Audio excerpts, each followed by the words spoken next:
नई कहानी देखने के लिए चैनल को सब्सक्राइब करें और बेल आइकन दबाना ना भूलें। दीपक ने अपनी बीडीएस की पढ़ाई सेंट मैरी क्रिश्चियन कॉलेज से की थी, जहां उसकी मुलाकात एलरी से हुई थी। एलरी एक बहुत ही समझदार लड़की थी। उसके माता पिता का देहांत उसके बचपन में ही हो गया था, जिसके बाद कॉलेज के पास बनी मदर मैरी चर्च के फादर पीटर ने उसका पालन पोषण किया था। अपनी फैमिली के खिलाफ जाकर दीपक ने एलरी से शादी कर ली थी और उसे अपनी बीवी बना लिया था। पर दीपक की माँ केतकी उसे जरा भी पसंद नहीं करती थी। ऐसे ही एक दिन सब लोग साथ में बैठकर नाश्ता कर रहे होते हैं, तभी एलरी बोलती है, दीपक, नेक्स्ट मंथ क्रिसमस है, याद है ना? यस एलरी, मुझे याद है। हर साल की तरह इस साल भी मैं ऑर्फन चाइल्ड्स को गिफ्ट दूंगी। इस साल कोनो गिफ्ट नहीं बांटे के पड़ी। अरे पहले तुम जो थी वो थी, अब इस घर की बहू हो और हमारे घर में ये सब नहीं चलता है। पर मॉम, इसमें बुरा क्या है? ये तो एक अच्छा काम है ना। ज्यादा चूचपाट नहीं करो, जितना कहा है उतना करो। इतना कहकर केतकी वहाँ से चली जाती है और एलरी उदास हो जाती है। तभी दीपक उसे बोलता है, don't worry my love, everything gonna be okay. Okay Deepak, as you say, I am waiting for that day जब मॉम खुद मुझे अपने गले से लगाकर मुझे एक्सेप्ट कर लेंगी। इतना कहकर दोनों एक दूसरे को हक कर लेते हैं और कुछ देर बाद दीपक अपने क्लिनिक जाने के लिए घर से रेडी होकर निकल जाता है और एलरी घर के कामों में लग जाती है। ऐसे ही कुछ दिन बीत जाते हैं। एक दिन एलरी अपने फादर पीटर से मिलने चर्च जाती है। पीटर उसे देखकर बोलता है, ओह एलरी माय चाइल्ड, कैसी हो? आई एम गुड फादर, बस आपकी बहुत याद आ रही थी इसलिए यहाँ आ गई। What happened my child? Everything is okay? Yes yes, सब ठीक है। बस मेरी मदर इन लॉ है ना, वो मुझे थोड़ा पसंद नहीं करती है। परेशान मत हो, सब ठीक हो जाएगा। कभी कभी जब हमें समझ नहीं आता है कि क्या करना चाहिए, तब हमें सब कुछ गॉड पर छोड़ देना चाहिए। वो सब देख रहे हैं, वो कभी कुछ गलत नहीं होने देंगे। ओके फादर, मैं चलती हूँ। God bless you my child, take care. Thank you. इतना कहकर एलरी वहाँ से चली जाती है और वापस से घर जाकर अपने कामों में लग जाती है। ऐसे ही शाम को एलरी जमीन पर बैठकर प्रेयर कर रही होती है। थैंक यू परमेश्वर, हमें आज का ये खूबसूरत दिन देने के लिए, मेरे परिवार और सबको खुश रखने के लिए। एलरी इतना बोल ही रही होती है कि तभी केतकी वहाँ आ जाती है और जोर से चिल्लाते हुए बोलती है, ए एलरी कैलरी, ये क्या बोल रही है तू? मॉम, मैं तो बस गॉड से प्रेयर कर रही थी। अरे भगवान का नाम लेना है तो हरे राम हरे मुरारी बोल दे। ये सब क्या बोल रही है? मॉम, नाम रहीम हो, वाहिगुरु हो, गॉड हो या कृष्णा हो, नाम तो भगवान का ही है ना। ए ज्यादा लेक्चर ना दे हमें, समझ गई? मॉम, मैं गलत नहीं कह रही हूँ, ट्रस्ट मी। आप बाइबल, गुरु ग्रंथ, कुरान, गीता कुछ भी खोल कर पढ़ लीजिए, सब में यही लिखा है कि भगवान एक है। हमारी आस्था करने के तरीके जरूर अलग हैं, पर भगवान तो एक ही है ना। देख बहू, मैंने जो कहा है उसे ध्यान से समझ ले और गांठ बांध ले। आज के बाद ये सब नहीं करेगी। अगर पूजा ही करनी है तो घर के मंदिर में कर, समझ गई? और हरे राम जप। और केतकी उसके जाने के बाद खुद से बोलती है, आई बड़ी मुझे धर्म का पाठ पढ़ाने वाली। अरे तुझे इस घर में बहू के रूप में झेल रही हूँ, ये कम है क्या? जो अब इसके तौर तरीके भी सीखूं। कभी नहीं, खुद को कभी भी उसके रंग में नहीं रंगने दूंगी। केतकी की बात मानकर एलरी कृष्ण भगवान के बारे में गूगल पर पढ़ती है, साथ ही देखती है कि उनकी पूजा अर्चना कैसे की जाती है। कुछ ही दिन के अंदर वो सब कुछ सीख लेती है और ऐसे ही एक सुबह वो जल्दी उठकर नहा धोकर तैयार होती है और गार्डन में से फूल तोड़ कर लाती है और उसकी माला पिरोती है, जिसके बाद वो मंदिर में पूजा करती है और कान्हा जी की आरती गाती है। आरती कुंज बिहारी की, श्री गिरिधर कृष्ण मुरारी की, गले में बैजंती माला, बजावे मुरली मधुर बाला।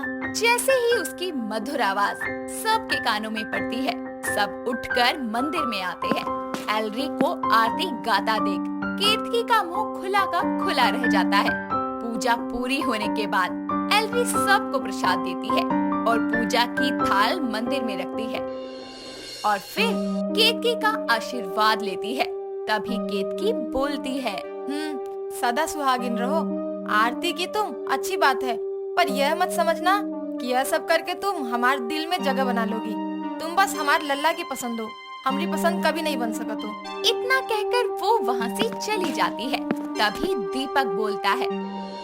वाओ माय लव, सच में तुमने बहुत अच्छी आरती गाई है। मैं बहुत खुश हूँ। पर मॉम तो खुश नहीं हुई ना। डोंट वरी, वो भी हो जाएंगी। उम्मीद तो यही है कि एक दिन हो जाएंगी। जरूर मान जाएंगी। एलरी, गॉड तुम्हारा साथ देंगे। और हाँ, इस साल भी हम हर साल की तरह क्रिसमस पर बच्चों को तोहफे जरूर देंगे। सच में तुम साथ दोगे मेरा? बट मॉम, उन्हें कौन समझाएगा? उनकी चिंता तुम मत करो एलरी, वो सब मैं संभाल लूंगा। ओके ठीक है, पर ध्यान रखना कहीं मेरी वजह से तुम प्रॉब्लम में न फंस जाओ। इतना कहकर एलरी वहाँ से चली जाती है और दिन बीतते जाते हैं। पर एलरी के लिए केतकी की कड़वाहट कम होने का नाम ही नहीं लेती। ऐसे ही क्रिसमस वीक शुरू हो जाता है। एलरी दीपक के साथ मार्केट जाती है और बच्चों के लिए कई तरह की टॉफी, बुक्स, कपड़े, जूते और अन्य चीजें खरीदती है और सारे गिफ्ट चर्च में रखवा देती है। ऐसे ही क्रिसमस ईव आती है और बच्चे अपने अपने घरों में सेंटा क्लॉज के आने का वेट करने लगते हैं।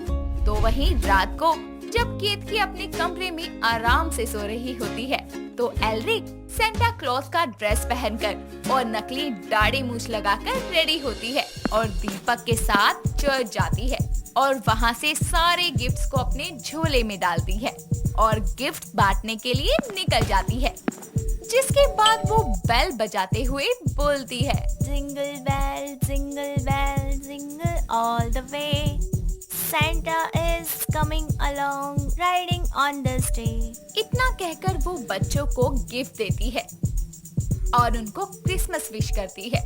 ऐसे ही वो गिफ्ट देती हुई आगे बढ़ रही होती है कि तभी उसके सामने केतकी आ जाती है और उसे ऐसे देखकर जोर जोर से चिल्लाना शुरू कर देती है। अरे नालायक, ये सब का है? तो का मना किया था ना कि मत कर ये सब, पर तो का तो हमारी बात मानने की आदत ही नहीं है। आज के बाद तू हमारे घर में एक कदम भी नहीं रखेगी, कह देते हैं हम, समझ गई? बट मॉम, एक बार मेरी बात तो सुनिए। एलरी इतना बोल ही रही होती है कि उनके पास एक फटे हाल में बच्ची आती है और आकर बोलती है, सेंटा, मेरा गिफ्ट कहाँ है? मैंने विश किया था कि मुझे कपड़े मिल जाए। आप मेरा तोहफा लाए हैं ना? यस माय चाइल्ड, ये लो तुम्हारा gift. Merry Christmas. Thank you Santa, हमारे घरों में खुशियाँ भरने के लिए। आप कभी ये नहीं देखते कि कौन हिंदू है, कौन मुसलमान है, कौन सिख है, कौन ईसाई है, बस सबको खुशियाँ देते हैं। हमने कभी गॉड को तो नहीं देखा, बस सेंटा को देखा है। गॉड खुद हर जगह नहीं जा सकते, इसीलिए वो आपको भेज देते हैं हमें ब्लेसिंग देने के लिए। इतना कहकर वो बच्ची चली जाती है और उसकी बातें सुनकर केतकी की आंखों में आंसू आ जाते हैं और वो एलरी से बोलती है, माफ करना बहू, तू तो बहुत नेक काम कर रही है। हमें ही बहल बुद्धि रहे जो तो का समझ नहीं पाए। मॉम प्लीज, आप कुछ मत कहिए, चलिए मेरे साथ, हम गिफ्ट बांटते हैं। इतना कहकर वो बेल बजाती है और फिर से गाती है और सारे बच्चों को गिफ्ट बांटती है। कुछ देर बाद दोनों घर आ जाते हैं, जहाँ दीपक एलरी का वेट कर रहा होता है और केतकी और एलरी को एक साथ हंसता मुस्कुराता देखकर वो थोड़ा शॉक्ड हो जाता है। जिसके बाद एलरी उसे सारी बात बताती है और केतकी बोलती है, बहू एक बात कहे, सब कुछ तो समझ में आ गवा, पर वो जिंगल बेलवा समझ में नहीं आया। वो क्या कह रही थी, बता तो। वो ये था माँ जी, जिंगल बेलवा जिंगल बेलवा बाजीला, पक्की दाढ़ी वाला बुढ़वा झोला लेकर भागेला, घर घर ये जायला, गिफ्ट बाटेला, बच्चा चिल्लावे देखो सेंटा आवेला। एलरी का गाना सुनकर सब मुस्कुराने लगते हैं। जिसके बाद सब रेडी होकर चर्च जाते हैं और प्रेयर में शामिल हो जाते हैं और अगली सुबह होने का वेट करते हैं और अगली सुबह सब एक दूसरे को क्रिसमस विश करते हैं और एंजॉय करते हैं। दिल्ली शहर में कृतिका नाम की लड़की अपनी माँ गीता और पापा सूरज के साथ रहती थी। कृतिका बेहद सुंदर और समझदार लड़की थी, लेकिन उसमें एक कमी थी, वो ये कि महज 10 साल की उम्र से ही उसके पूरे शरीर पर सफेद दाग थे। उसने अपना ट्रीटमेंट काफी जगह करवाया, लेकिन कुछ आराम ही नहीं हुआ, जिसके चलते आसपास के लोग उसका मजाक उड़ाते थे। पर लोगों के ये तीखे ताने कभी भी उसके बुलंद हौसलों को नहीं रोक पाए। ऐसे ही एक दिन मम्मी, पापा, भैया, कहाँ हो आप सब? जल्दी से आ जाओ। अरे क्या हुआ मेरी लाडो को? आज तो बहुत खुश लग रही है। हाँ, बात ही कुछ ऐसी है। अरे अब बता भी दे। पापा, मेरा रिजल्ट आ गया है। मैं पूरे 80% मार्क्स लेके आई हूँ। अरे वाह, मेरी बेटी ने तो कमाल कर दिया। कृतिका कॉलेज में एडमिशन ले लेती है, पर उसके चेहरे के निशान के चलते कोई उससे ज्यादा बात करना पसंद ही नहीं करता था।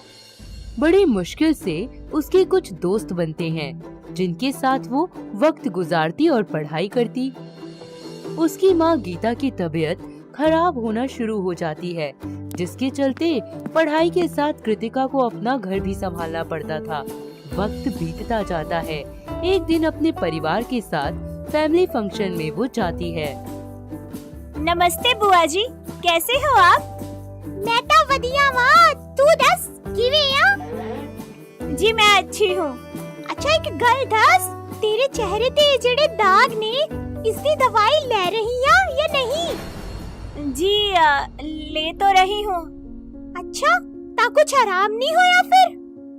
हाँ हो रहा है, पर इतना ज्यादा भी नहीं। चल ठीक है, दवाई लेती रहना टाइम पे।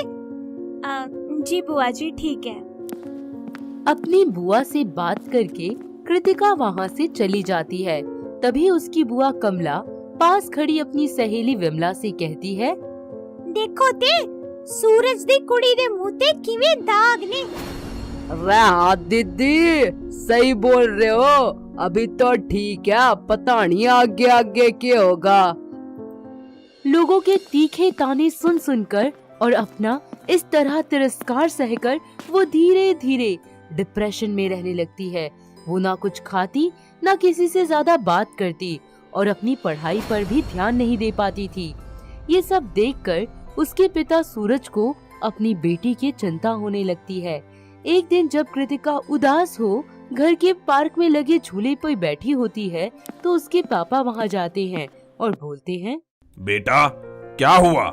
आजकल मैं देख रहा हूँ तू काफी उदास रहने लगी है। कुछ नहीं पापा, बस ऐसे ही।